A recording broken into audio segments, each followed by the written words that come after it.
Olá, amados do meu coração.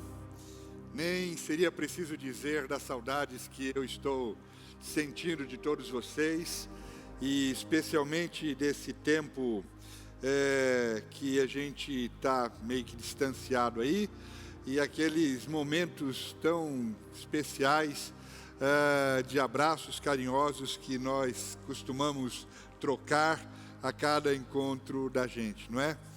E eu espero que todos estejam desfrutando da maravilhosa graça de Jesus e da poderosa paz do Pai, promovida pelo Espírito Santo em vocês, nesses dias tão difíceis que nós estamos enfrentando e vivendo. Faço das palavras da Thelma uma rica saudação e homenagem a vocês, mães. Parabenizo-as e oro para que vocês desfrutem intensamente desse dom glorioso que foi dado a vocês da maternidade e, com muita sabedoria, possam conduzir a casa de vocês na formação desses filhos, na consciência desses filhos, na vida deles, devolvendo-os ao Pai. Nós estamos aqui empenhados, todo o nosso maravilhoso time, em ajudá-los a serem fortalecidos na alma e no espírito, nesse tempo de abalo, acreditando que isso tudo está sendo, na verdade, uma grande oportunidade para refletirmos sobre as bases nas quais nós vimos edificando as nossas vidas, e crendo que o propósito maior de tudo é uma limpeza completa que elimina todo o lixo religioso e histórico e traz à tona a essência inabalável e limpa, sem mistura alguma, para a nossa espiritualidade, da nossa espiritualidade. A Thelma contribuiu muito nesse sentido, quando nos falou domingo passado sobre religiosidade e integridade. Então, a nossa cabeça está em vocês, né? O tempo todo. E todo mundo aqui está empenhado que vocês sejam fortalecidos. Onde? No dizer do apóstolo Paulo, no vosso homem interior, diante do Pai, de quem toma o nome toda a família, que Ele vos conceda que sejam fortalecidos em poder, com poder, mediante o seu Espírito na nossa interioridade. Então, hoje, eu quero continuar a nossa conversa sobre essa interioridade, o lugar onde nós encontramos o absoluto de Deus em nós. Dentro dessa ideia, eu quero conversar com vocês sobre o grande desafio de andar por fé, andar pela fé. Porque a Bíblia diz que o andar dos filhos de Deus é um andar pela fé. É isso que o escritor aos Hebreus nos diz. O justo viverá pela fé. Porque, completa o apóstolo João, esta é a vitória que vence o mundo, a nossa fé. E essa é a maneira íntegra do cristão andar. Então nós vamos entender essa parada aí juntos aqui nessa noite. Eu quero propor um tema para essa palavra. Vamos pensar nessa palavra com esse tema, vendo o invisível. E quando eu me refiro ao invisível, eu não estou pensando nas categorias do futuro, como por muito tempo nós achamos que fosse a fé. Uma expectativa do que Deus me dará, o que Ele me daria. O invisível que a Bíblia se refere está relacionado a uma consciência. A fé, ela é formada a partir da consciência do que Deus é e do que Deus já nos deu. E o extraordinário da fé é que a fé não apenas nos aproxima de Deus, mas a fé é o que me aproxima de quem Deus é. Então a fé é para que eu consiga conhecer quem eu sou em Cristo, e porque houve uma obra de Cristo em mim. E essa obra está completa na cruz. E por causa da cruz, Cristo está em nós. Então a nossa interioridade é para onde o Senhor está nos levando a olhar nesses dias. Então, a fé faz com que eu veja a meu respeito as coisas que eu ainda não vi. A fé é para que eu consiga conhecer quem eu sou em Cristo. E conhecendo quem eu já sou, eu saiba o que eu tenho para oferecer. De modo que a fé não é a forma como eu me devoto a Deus, esperando receber dele alguma coisa.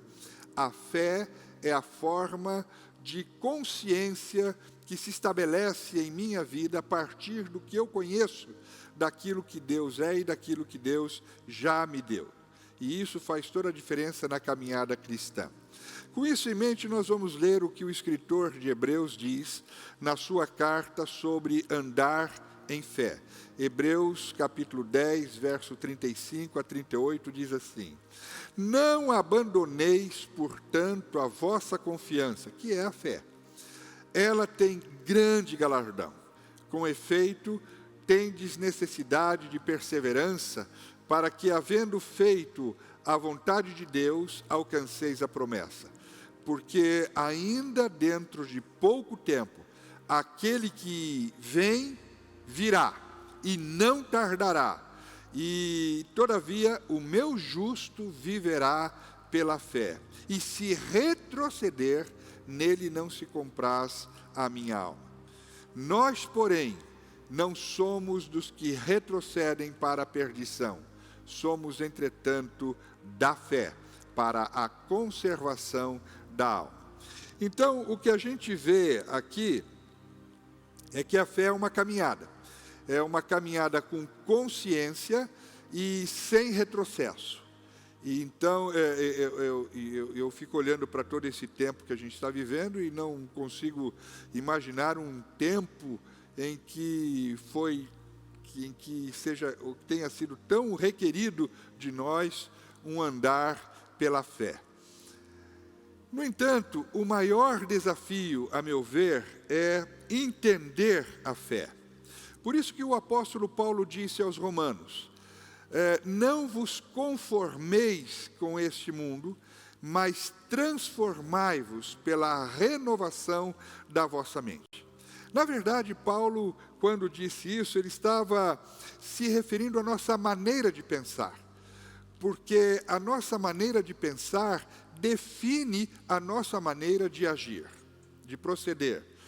Provérbios capítulo 23, verso 7 diz: Porque como o homem pensa, assim ele é. Então, vamos começar trabalhando o nosso entendimento, e antes de a gente entender a maneira de pensar de Deus, a gente precisa revisitar a nossa condição humana e perguntar: como é que o mundo pensa? Como a mente humana influenciada pela queda pensa? Tiago tem essa resposta para nós. Ele diz que a sabedoria do homem é terrena, animal e demoníaca.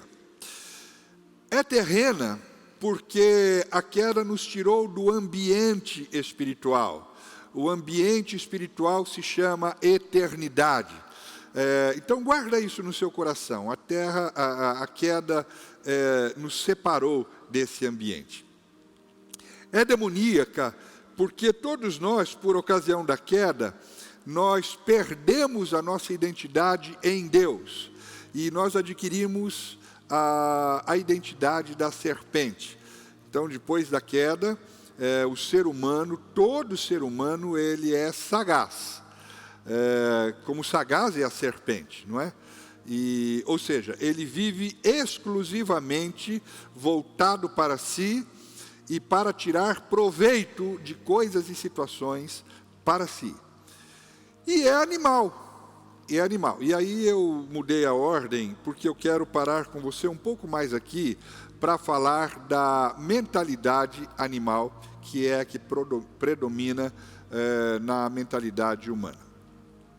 Muito bem, Paulo, orando pela igreja de Éfeso, Ele é quem esclarece bem isso aqui, que Tiago disse sobre a mentalidade humana, que é animal.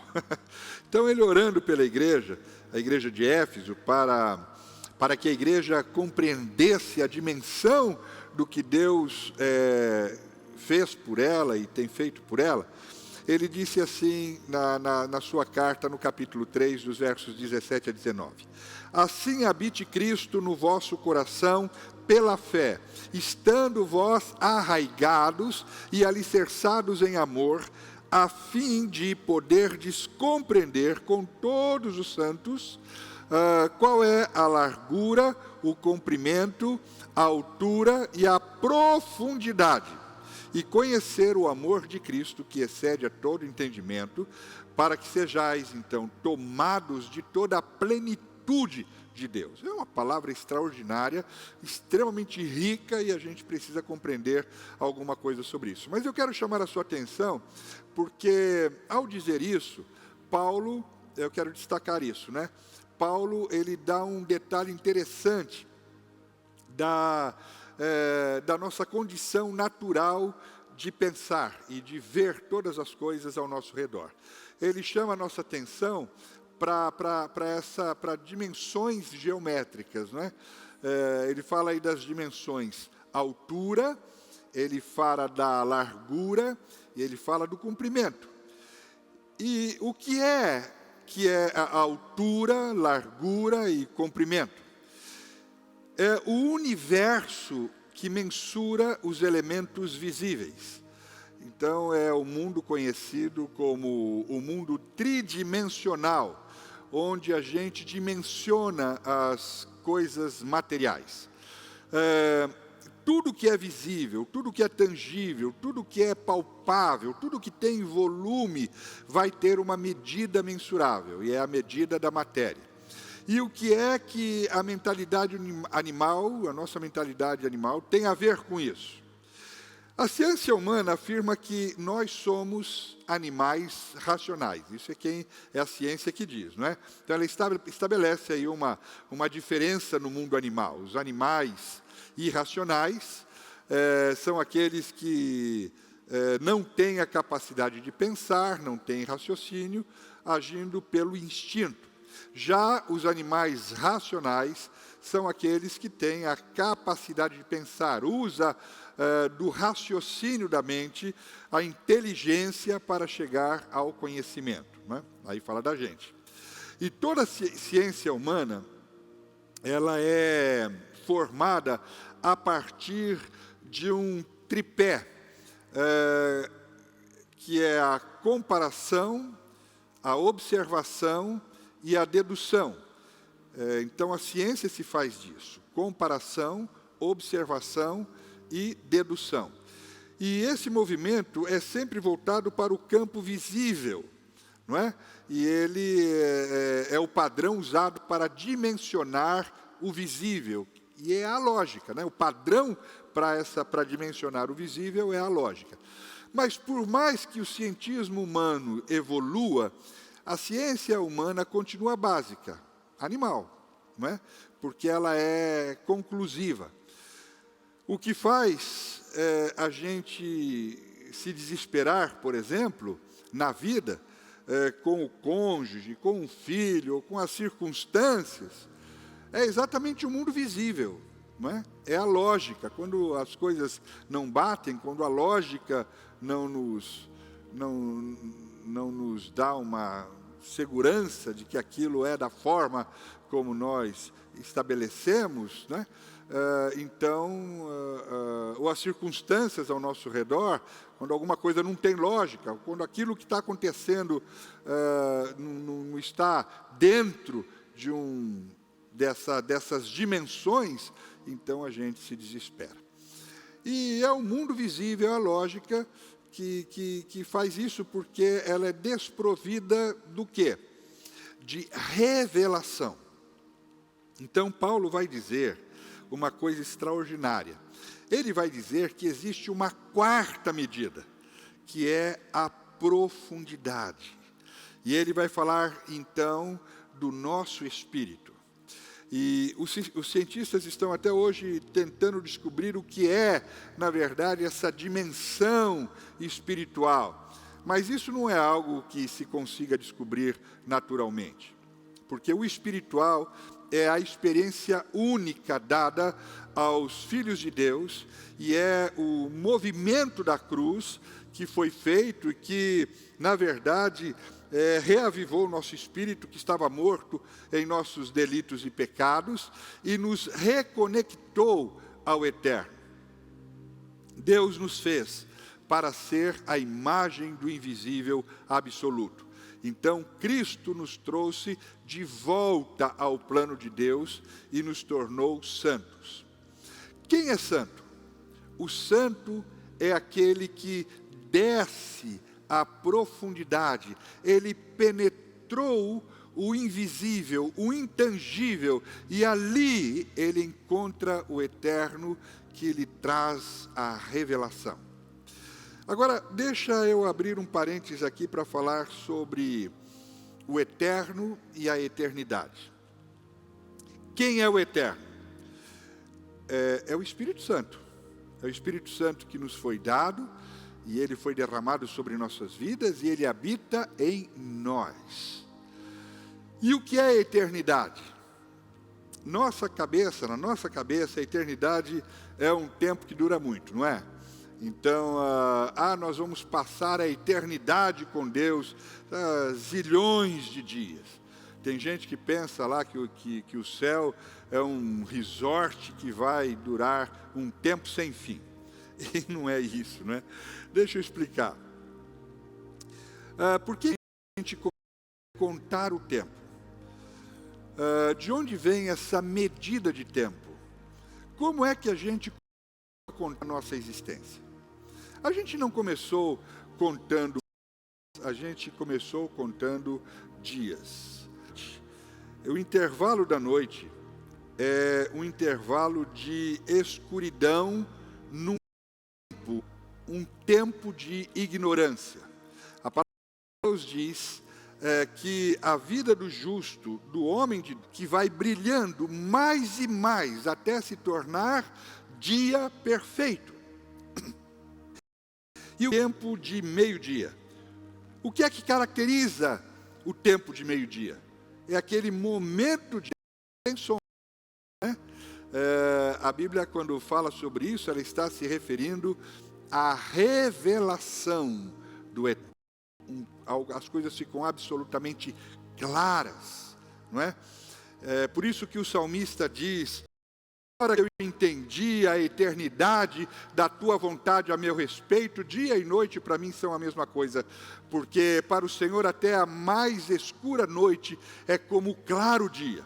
Ou seja, eu posso estar enfrentando a mais intensa noite, e para mim é como se fosse sol ao meio-dia.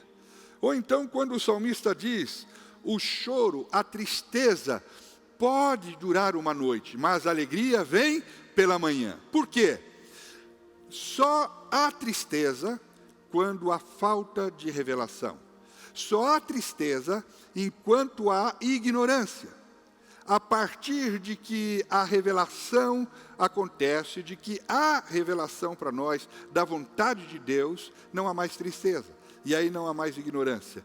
E aí não há mais desânimo. Não é? Então, o que é a eternidade?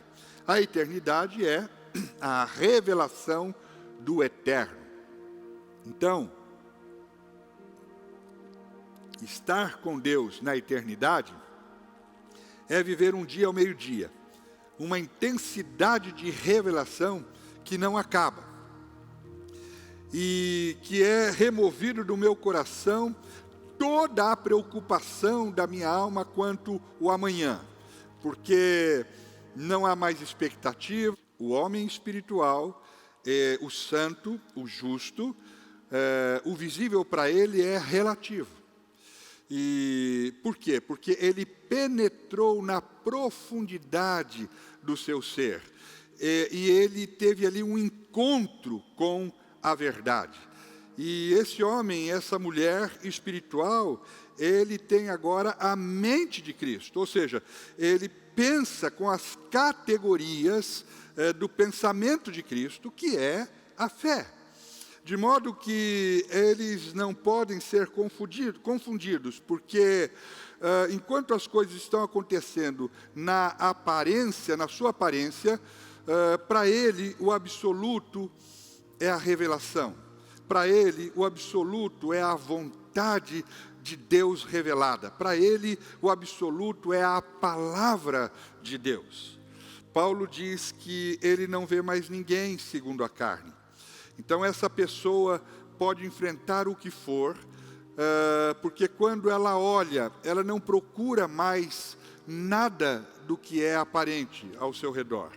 Ela está à procura do seu eterno. Ele se tornou agora o investigador do seu eterno. Eu e você somos esse ser espiritual. Esse cara sou eu, não é? Nós somos esse ser espiritual.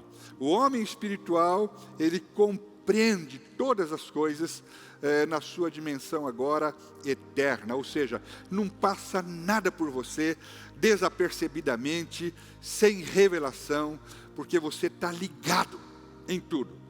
Alguém falou, o cachorro latiu, uma pedra foi atirada, enfim, você está ligado, não é? Uma notícia foi dada, um acontecimento surgiu, você olha tudo com discernimento do Espírito, vendo a vida no seu verdadeiro sentido. Você vê o invisível, vê o que ninguém mais enxerga, porque você está conectado ao eterno. E essa é a quarta dimensão que o mundo não conhece e jamais conhecerá. Por isso que Paulo fala, eu quero que os olhos do seu entendimento sejam iluminados. Porque o homem nunca vai entender a vida se ele não perceber a voz do Senhor nessa relação, e se ele não receber revelação, porque ele vai sempre comparar, e quanto mais ele compara dentro dessa lógica humana, mais ele vai adquirir essa compreensão animal e ainda intuitiva, não é? De modo que a ciência humana, ela, mais apurada que seja, né, ela continua intuitiva, porque ela não conhece Deus. A ciência só vai ser ciência verdadeira quando ela entrar na dimensão do propósito de Deus. Por isso que a fé é a certeza das coisas que não se veem. Por isso que a fé se firma naquilo que não é aparente. Porque as coisas aparentes são transitórias. Aquilo que é aparente é passageiro. O invisível é que é permanente e que é absoluto. E é por isso que Paulo aos Efésios disse, você tem de sacrificar a sua maneira natural de pensar. Ninguém vai discernir o reino de Deus enquanto continuar pensando como todo homem natural pensa. Ou nós entendemos a vida em Deus, ou nós não entendemos a vida. Porque você nunca vai entender a vida com Deus, você não vai entender a vida com Deus, você só vai entender a sua vida em Deus. Não tente entender a sua vida com Deus, você vai ficar maluco, você vai ficar louco da cabeça, da mesma forma como o mundo está enlouquecido. Você tem de entender a sua vida em Deus. Foi assim que Jesus enfrentou as suas agonias. Não é onde eu sou reconhecido, não é onde eu sou ajudado, não é onde eu sou socorrido.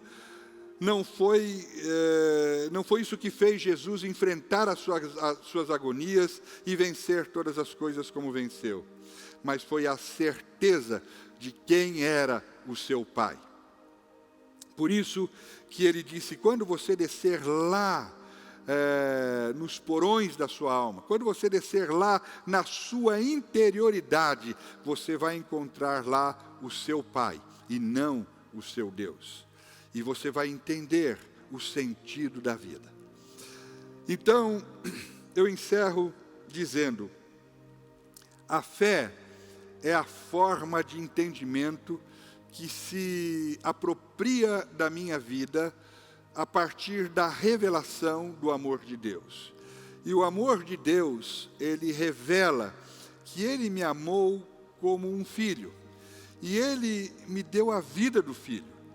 O amor de Deus foi tanto por nós que ele nos deu a vida do filho. Então a fé é uma razão pautada numa convicção inabalável e não numa lógica ou numa expectativa. Portanto, a nossa fé não se baseia naquilo que é visível, mas naquilo que é invisível. Nós vemos o invisível, nós vemos o Pai, nós vemos o eterno, no ambiente da eternidade que foi construído em nós, na nossa profundidade, no nosso espírito. E o que vale para nós não é mais o que nós vemos, não é mais o que ouvimos, não é mais o que nós sentimos, é o que Ele diz, nessa relação que nós mantemos com Ele, na nossa interioridade, na nossa busca e no nosso encontro com Ele. Muitas pessoas hoje que estão na igreja são filhos de Deus, mas são tão inseguras, são tão vazias, são tão ansiosas. A pergunta é: por quê? Porque elas não estão gastando o devido tempo buscando o absoluto invisível de Deus. E ao invés disso, elas dedicam todo o tempo delas focadas no visível relativo. O nosso problema é que a gente está querendo viver uma vida cristã de quê? De entendimento, e não algo que exceda o entendimento. Uma vida além do entendimento. E o entendimento não vai dar sentido para você. Apenas a sua inteligência não vai dar sentido à sua vida. É a vida além do entendimento que vai dar sentido ao seu entendimento, que vai dar valor à sua inteligência. Mas o seu entendimento não vai dar sentido à sua vida. Esquece. E isso certamente nos tornará alguém próximo de Deus. Não no sentido de distância, mas de identificação. Nos tornará pessoas mais parecidas com o Pai, próximos do que Ele é. E essa é uma vida de integridade. Então, querido, não se preocupe com bênçãos. Tudo que é necessário para a vida e piedade já nos foi dado. E então, a fé não é para fazer de vocês comedores de bênçãos. A fé é para nos transformar. A fé é para transformar vocês em abençoadores, em doadores de bênçãos. Gente parecida com o Pai de vocês. Qual é o grande propósito de Deus? O grande propósito de Deus é formar uma expressão de si próprio. E a expressão de si próprio é a família de filhos chamada igreja.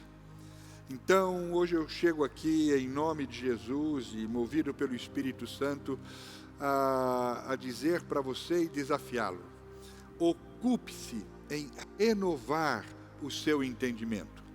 Mergulhe na sua interioridade para que você possa ver a coisa na sua profundidade, para que a sua relação com a vida seja a partir da convicção do eterno, do invisível e que você veja tudo, pessoas, situações, a partir do seu invisível, a partir do encontro com o seu Pai, que fala com você na sua interioridade e que se revela a você na sua interioridade e que revela todas as coisas ao seu redor, trazendo discernimento e trazendo revelação e sabedoria para você lidar com cada uma dessas formas. Dessa forma você vai viver a integridade do Evangelho, como nos foi proposto a semana passada. Você será tomado de toda a plenitude de Deus. Já é tempo da gente viver isso como igreja. É tempo. E a palavra do Senhor diz que esse é o caminho que nos leva à experiência de sermos completamente tomados de toda a plenitude de Deus. E aí você estará, de fato, pronto para a chegada do noivo. Há uma preocupação muito grande nesses dias, eu vejo uma movimentação, muita gente me perguntando sobre o tempo de Deus e muitos comentários dizendo está próximo, está próximo. Eu também creio que está próximo. Pode ser a qualquer momento, pode não ser, mas seja qual for o momento, você estará preparado. Se você entender essa palavra, se você compreender essa necessidade de transformar a sua maneira de pensar, abandonar, sacrificar o seu pensamento humano e se entregar à mente de Cristo, ao pensamento de Deus, e você se entregar a uma confiança absoluta no que diz o teu Pai, na palavra dele e na vontade dele revelada para nós. Então é assim que estaremos prontos para a chegada do noivo, porque ainda dentro de pouco tempo, aquele que vem virá e não tardará. Todavia, o meu justo viverá pela fé, e se retroceder, nele não se compraz a minha alma. Nós, porém, não somos dos que retrocedem para a perdição. Somos, entretanto, da fé, para a conservação da nossa alma e da nossa vida. E é isso que eu queria que você entendesse nessa noite, pelo Espírito Santo de Deus, se movendo também na sua casa, na sua vida, no seu ambiente interior, na sua vida, e que você pudesse, então, experimentar e viver tudo quanto Ele tem preparado e desejado para te dar desde a eternidade. Que Deus o abençoe. Vamos orar? Vamos orar para que o Espírito de Deus nos ajude a compreender a dimensão desta obra gloriosa realizada na cruz e que já foi completa. O Senhor gritou lá, disse, está consumado. Então agora é com a gente, de nós nos entregarmos a isso e de nós nos envolvermos desta maneira e nos apresentarmos como agentes de transformação. Vamos orar. Querido Pai, nós te agradecemos imensamente pela forma como o Senhor tem lidado conosco nesses dias. Dias de tanta perplexidade, dias de tanta angústia, dias assustadores, um abalo, Senhor, que tem levado aqueles que veem tudo, escutam tudo e sentem tudo, Senhor, no âmbito visível, a se desesperarem e se preocuparem com uma onda, com outra onda e com outras que poderão vir e não terem, Senhor, a menor esperança de uma vida minimamente segura ou feliz, ou que possa dar sentido para continuarmos vivendo. Mas os teus filhos, aqueles que foram buscados, ó Pai, nos lugares abissais dessa terra, no império das trevas, e foram transportados desse ambiente para o teu reino, Pai, e nesta condição receberam o teu Espírito dentro de si, e nesta condição, ó Pai, encontraram de novo o ambiente da eternidade, agora não fora de si, mas dentro de si, onde o Senhor vem e se apresenta na pessoa do Espírito Santo, com quem nós, teus filhos amados, podemos conversar.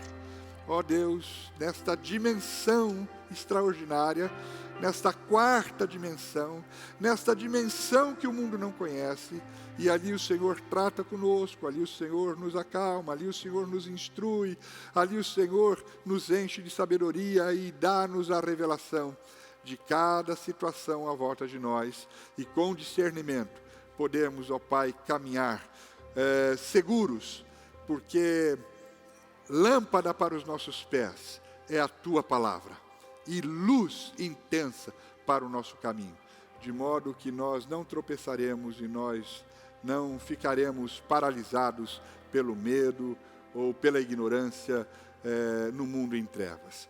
Dá, Senhor, que nós não tenhamos apenas essa experiência em nós ou para nós, mas que esta transformação da nossa vida, pela renovação da nossa mente, possa nos levar a atingir o maior número de pessoas possíveis e trazê-las também para este encontro contigo e para esta condição de filhos de Deus e para essa dimensão de vida que o mundo não conhece, o invisível, para que também vejam no invisível.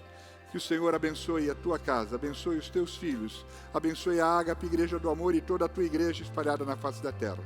Que a maravilhosa graça de Jesus Cristo e a paz dos céus esteja sobre todos os nossos queridos filhos e irmãos. Que o teu amor incomensurável, Senhor, que nos faz compreender essas verdades e nos dá toda a segurança e nos faz ter a convicção absoluta de que o Senhor nos dará, Senhor, todo o sustento e toda a condição para caminharmos o vale, ainda que seja de sombra e de morte, mas nos fará caminhar seguros em paz, porque temos em nós o Espírito Santo. Que este Espírito derramado em nós nos faça vitoriosos, e os teus filhos, onde quer que estejam, sobre todas as obras das trevas, sobre o próprio diabo, e os torne triunfantes e vencedores, e plenos de vida, possam revelar vida, distribuir vida, esbanjar vida. Que assim seja hoje e sempre. Amém.